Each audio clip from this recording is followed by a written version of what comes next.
Welcome to 2 Minutes with One Voice. This is John Guzik of the Franklin Partnership in Washington, D.C.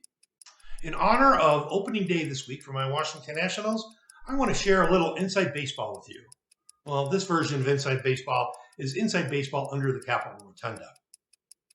There's been much discussion recently about whether the Senate should scrap the legislative filibuster. Progressives would love nothing more than to scrap this provision. However, moderates and institutionalists in the United States Senate would rather keep that provision moving forward. However, a rarely publicized decision by the Senate parliamentarian this past week may have inadvertently made it more difficult to scrap the legislative filibuster. Initially considered a victory for Senator Schumer and President Biden's legislative agenda, Senate parliamentarians' decision would allow the Senate to take up multiple legislative bills to address President Biden's legislative agenda using the procedure called budget reconciliation, which requires only 50 votes to enact the bill into law rather than the typical 60, with Vice President Harris breaking the tie.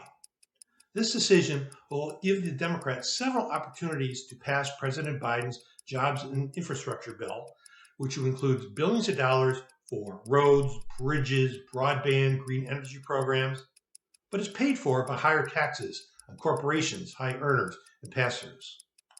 We also expect a complementary second bill to be introduced by the president in the coming weeks.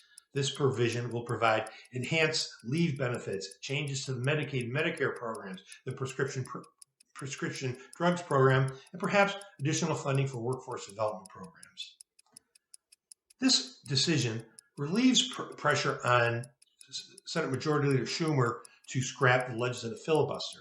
Instead, provides Democrats 2, maybe 3 additional bills to pass President Biden's legislative agenda using the procedure called budget reconciliation. Thank you for supporting your NTMA and PMA. Look for another edition of Talking with One Voice next week. Stay tuned.